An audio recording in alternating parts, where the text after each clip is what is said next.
नींबू मिर्ची में आपका स्वागत है।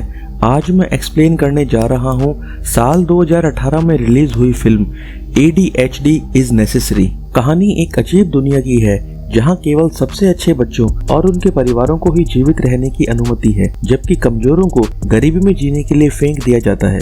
स्कूल में सीधे A स्कोर करने वाले स्टूडेंट्स को एक शानदार अपार्टमेंट, अच्छी मंथली इनकम और हाई सोशल स्टेटस दिया जाता है। सेक्सुअल रिप्रोडक्शन बैन है और महिलाओं को रिप्रोडक्शन के लिए एम्ब्रियो इम्प्लांट किया जाता है। एक अच्छी माँ बनने और अपने बच्चों को क्लास में बेस्ट स्टूडेंट बनाने के लिए समाज में उनकी केवल एक ही भूमिका होती है। जब एक बच्चे को अच्छे ग्रेड मिलते हैं तो उसकी माँ को सरकार द्वारा एक चमकते हुए पिन से सम्मानित किया जाता है। इस समाज में माँ के योगदान के लिए सराहना का प्रतीक कहा जाता है। ऐसे ही एक अवार्ड सेरेमनी में यांग चुआन को स्टेज पर बुलाया जाता है। उन्हें बेस्ट माँ के रूप में माना जाता है क्योंकि उनका दिवंगत बेटा रुआजी उनके लिए अब तक का बेस्ट स्टूडेंट था। उसने कभी भी A से कम स्कोर नहीं किया और अपनी डेथ से पहले चुआन का गौरव था। अब चुआन अपनी सबसे छोटी बेटी नोवा की देखभाल कर रही है। इससे उसे उम्मीद है कि वह उसे अपने बेटे की तरह गौरवान्वित करेगी। चुआन ने एक किताब भी लिखी है कि कैसे एक माँ अपने बच्चे की मदद कर सकती है। वह अन्य माँओं के बीच काफी पॉपुलर है जो अक्सर उससे सुझाव मांगने के लिए उसका पीछा करती हैं। ऑडियंस में एक महिला उससे पूछती है कि उसने अपने बच्चों की मदद कैसे की। सवाल चुआन को उदास कर देता है, लेकिन वह जल्दी से खुद को संभालती है और एक अस्पष्ट जवाब देती है। फिर भी यह स्पष्ट है कि वह कुछ छुपा रही है। वहीं कुछ सरकारी अधिकारी नींद न आने की बीमारी के मरीजों के बढ़ने पर चर्चा कर रहे हैं। राज्य के कानून के अनुसार ऐसी समस्याओं वाले लोग दोषपूर्ण एम्ब्रियो होते हैं जिन्हें नष्ट किया जाना चाहिए। इसका मतलब है कि नींद की बीमारी वाले सभी लोगों को एक एडवांसमेंट कार्यक्रम में मार दिया जाना चाहिए। रिसर्चर यी सियान ने देखा कि नींद की बीमारी से पीड़ित लगभग हर व्यक्ति एक स्टूडेंट है जो स्कूल में अच्छा नहीं कर रहा है। इसका मतलब यह हो सकता है कि उनका गलत डायग्नोस किया जा रहा है क्योंकि उनकी माएं महंगे अपार्टमेंट को छोड़ना नहीं चाहती हैं जो बच्चों के सेमेस्टर में फेल होने पर छीन लिए जाएंगे। यी सियान सरकारी अधिकारियों को अपनी थ्योरी के बारे में बताता है, लेकिन वे उसे खारिज कर देते हैं। वास्तव में वे उन गरीब स्टूडेंट से भी छुटकारा पाना चाहते हैं जो लंबे समय में देश के किसी काम के नहीं होंगे। एडवांसमेंट प्रोग्राम उनके लिए सिर्फ एक कवर है ताकि वे दोषी ठहराए बिना किसी को भी मार सकें। यी सियान इस सिस्टम के खिलाफ जवाबी कार्रवाई करना शुरू करता है तो उस पर राज्य के खिलाफ एक अंडरग्राउंड विद्रोही संगठन चलाने का झूठा आरोप लगाया जाता है। चुआन और नोवा पुरस्कार समारोह के बाद घर जा रहे हैं। उनके साथ कम मार्क्स वाले स्टूडेंट्स को एडवांसमेंट प्रोग्राम में ले जाया जा रहा है। अचानक एक विद्रोही ने उन्हें ये घोषणा करते हुए रोक दिया कि प्रोग्राम एक धोखा है और वे मारे जा रहे हैं। घबराहट तब होती है जब हर कोई गार्ड को चकमा देने की कोशिश में भागने लगता है। इसके बीच चुआन का स्कार्फ फर्श पर गिर जाता है और गंदा हो जाता है। जब सब शांत हो जाते हैं तो नोवा बाथरूम में स्कार्फ धोने जाती है। वह पहले के विद्रोही और शोधकर्ता यी सियान की मां से टकराती है। ऐसा लगता है कि लिंगना चुआन के उस रहस्य को जानती है जिसके बारे में उसने किसी को नहीं बताया।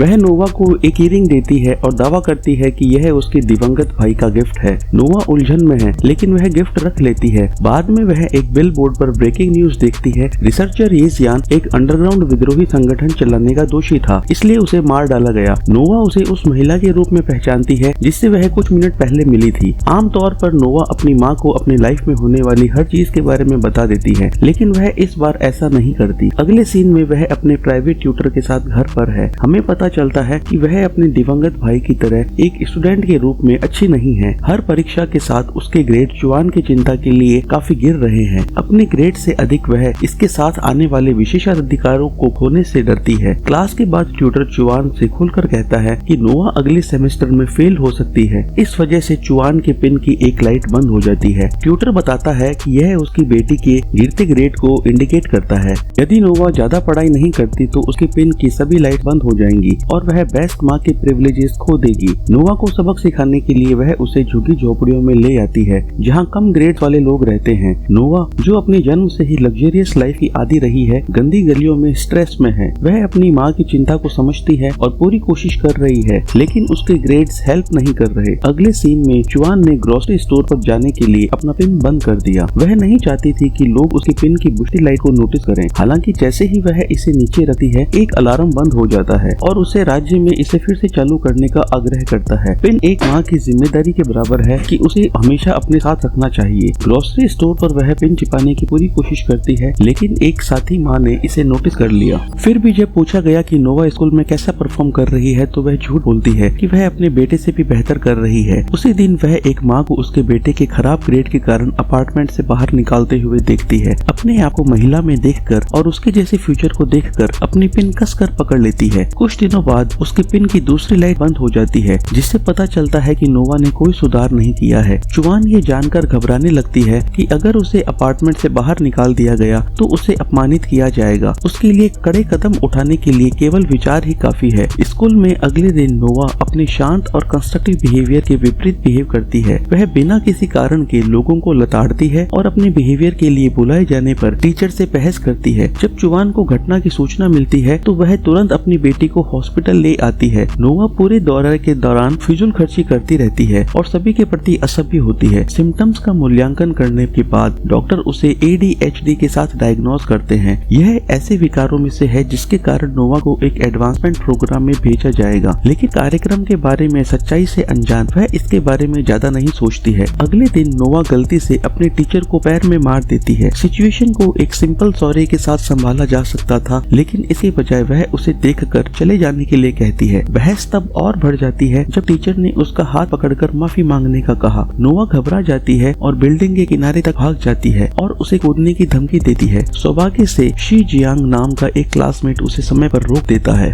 बाद में जुआन नोवा को अपने घर ले आती है और यह जाने बिना कि उसने पहले क्या किया उसे रात का खाना परोसती है। तब ये खुलासा हुआ कि जुआन ने ही अपनी बेटी को इस तरह से बिहेव करने के लिए कहा था। वह गुप्त रूप से जानती है कि एडवांसमेंट प्रोग्राम में क्या होता है और अगर उसमें ADHD का हाई लेवल पाया जाता है तो उसे भी वहाँ भेजा जाएगा। उसे वहाँ भेजकर जुआन नोवा से छुटकारा पाना चाहती है। उसे एक दोषपूर्ण एम्ब्रियो माना जाएगा और इसलिए जुआन विलासिता में रहना जारी कर सकती है, क्योंकि नोवा की विफलता उसकी गलती नहीं होगी। नोवा के जन्मदिन पर जुआन जानती है कि उसके क्लासमेट्स उसे गिफ्ट देंगे। अपने ADHD को विश्वसनीय बनाने के लिए वह नोवा से सभी गिफ्ट को नष्ट करने के लिए कहती है। नोवा मान जाती है, लेकिन उसका आमतौर पर अच्छा बिहेवियर उन्हें उन दोस्तों से मतलब ही नहीं होने देता जिनसे वह बहुत प्यार करती है। जुआन एक लैपटॉप पर नोवा के बताए अनुसार हंगामा करने का इंतजार कर रही है, लेकिन वह हंगामा नहीं करती। बाद में जुआन नोवा से पूछती है कि कल उसके साथ क्या हुआ था। नोवा एक बहाना बनाती है और टॉपिक बदल देती है। शी जियांग गंदी बस्तियों का एक लड़का है। हालांकि वह अपनी पढ़ाई में काफी अच्छा है, लेकिन उसके ग्रेड इनफ अच्छे नहीं है, इसलिए वह अपनी माँ के साथ एक छोटे से घर में रहता है जो उसकी जरूरतों का भुगतान करने के लिए कड़ी मेहनत करती है। घर पहुँचने पर नोवा अपनी माँ से उसके आदेशों का पालन न करने के लिए माफी मांगती है। उसके लिए अपने दोस्तों के प्रति असभ्य होना बहुत मुश्किल है, इसलिए वह अब योजना के साथ नहीं जाना चाहती। इसके बजाय वह जितना हो सके उतना स्टडी करने और अच्छे ग्रेड प्राप्त करने का वादा करती है। बाद में रात में नोवा उस केयरिंग के पास आती है जो उसे महिला ने दी थी और वह उसे अपनी माँ को दिखाती है, जो आश्चर्यचकित है। वह पूछती है कि यह कहाँ से आया और नोवा को पहले उसे न दिखाने के लिए परेशान है। फिर भी वह इसके महत्व को प्रकट नहीं करती है। फ्लैशबैक में हम देखते हैं कि केयरिंग जुआन के पहले बेटे रुआजी द्वारा एक हैंडमेड गिफ्ट था। वह एक स्टार स्टूडेंट था जिसे हर कोई उसकी मेहनत से प्यार करता था।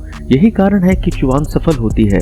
वर्तमान में नोवा अपने ग्रेड को बेहतर बनाने के लिए कड़ी मेहनत करना शुरू कर देती है। वह ADHD का नाटक करना भी बंद कर देती है और आश्चर्यजनक रूप से जुआन को उसके इस बिहेवियर के साथ ठीक लगता है। फिर एक दिन घर वापस जाते समय वह लिंग से टकराती है और महिला किसी तरह जानती है कि नोवा ADHD का नाटक कर रही थी। जब उनसे पूछा गया कि उन्हें कैसे पता चला तो वह नोवा को उससे गाइड बुक पढ़ने को कहती है जो हर माँ को एम्ब्रियो इम्प्लांटेशन के दौरान दी जाती है। वह ये भी बताती है कि एडवांसमेंट प्रोग्राम में लोगों को गुप्त रूप से मार दिया जा रहा है, इसलिए जुआन नोवा से ADHD का नाटक करने का आग्रह कर रही है, क्योंकि वह अपनी बेटी के जीवन की कीमत पर अपने प्रिविलेजेस रखना चाहती है। नोवा अजनबी पर विश्वास नहीं करना चाहती, लेकिन लिंगना यही नहीं रुकी। वह दावा करती है कि उसके भाई रुआजी की मृत्यु भी एक दुर्घटना नहीं थी। बाद में उस दिन नोवा ने रुआजी की मौत के बारे में लेख पढ़ा और पता चला कि उसे एक ट्रक ने टक्कर मार दी थी। सच्चाई का पता लगाने का फैसला करते हुए वह ट्रक ड्राइवर को देखने जाती है, जो पुष्टि करता है कि रुआजी ने जानबूझकर व्हीकल के सामने कूदकर अपना जीवन समाप्त कर लिया था। नोवा हैरान है क्योंकि रुआजी जैसा महान स्टूडेंट इतना उदास नहीं हो सकता कि वह अपना जीवन समाप्त कर सके। अपने जीवन में पहली बार उसे अपने अस्तित्व की सच्चाई और अपनी माँ के वास्तविक स्वरूप का एहसास होने लगा है। स्कूल में भी वह शी जियांग से एडवांसमेंट कार्यक्रम के बारे में पूछती है। बदले में वह उसे चुप रहने का आग्रह करता है और पुष्टि करता है कि वह इसके बारे में कुछ जानता है लेकिन बात करने से बहुत डरता है। चौहान उन्हें सीसीटीवी कैमरों के माध्यम से चेक करते हुए देखती है और मानती है कि वह एक कपल है। अगले ही दिन वह ना चाहते हुए भी शी जियांग से मिलने के लिए झुग्गियों में जाती है और उससे अपनी बेटे से दूर रहने के लिए कहती है। कहीं और नोवा आधिकारिक माँ की मार्गदर्शिका पढ़ती है और पुष्टि करती है कि उसे एडवांसमेंट कार्यक्रम में भेजे जाने वाला है। ज्यादा समय बर्बाद न करते हुए वह घर से शी जियांग के घर भाग जाती है। उसकी माँ उसे एक गुप्त सुरंग में ले जाती है जो उन्हें एडवांसमेंट कार्यक्रम के बचे लोगों के एक शिविर में ले जाती है। कई लोग जिन्हें समाज का अस्वीकार माना जाता है वे वहाँ शांति से रहते हैं। इसकी स्थापना लिंग ना ने अपने बेटे के मर्डर के बाद की थी। उनका मानना है कि प्रत्येक बच्चा अद्वितीय है और ग्रेड उनके मूल्य को परिभाषित नहीं करते हैं। यह जगह नोवा जैसी किसी एक के लिए सपना है, फिर भी वह मदद नहीं कर सकती है, लेकिन ऐसा महसूस करती है कि वह अपनी माँ को धोखा दे रही है। बहुत सोचने के बाद उसने घर लौटने का फैसला किया। फिर जब चुवान उसे देखती है तो वह बस उसे डिनर करने के लिए कहती है, इस बात की परवाह किए बिना कि वह घंटों से घर पर नहीं थी। नोवा उससे फिर से निराश करने के लिए माफी मांगती है और इस बार और भी अधिक कठिन अध्ययन करने का वादा करती है। वह अपनी माँ से बेताबी से पूछती है कि क्या वह उससे प्यार करती है, लेकिन चुवान जवाब नहीं देती। बाद में नोवा शॉवर में होती है जब उसे चक्कर आता है और वह महसूस करती है कि उसे रात के खाने में कुछ मिला हुआ था। जब वह अपनी आंखें खोलती है तो वह डॉक्टरों से घिरे एक हॉस्पिटल के बेड पर होती है जो डिक्लेयर करते हैं कि वह एक दोषपूर्ण एम्ब्रियो है। इसका मतलब है कि उसे एडवांसमेंट प्रोग्राम में जाना होगा। अगले सीन में हम देखते हैं कि चुवान को दूसरा एम्ब्रियो इम्प्लांट किया जा रहा है। यह स्पष्ट है कि वह नोवा से छुटकारा पाने में सफल रही और अब उसके पास तीसरे बच्चे के साथ एक नया मौका है। हालांकि इम्प्लांटेशन के बाद जागने पर वह खुद को उस सुरंग में पाती है जो शिविर की ओर जाती है।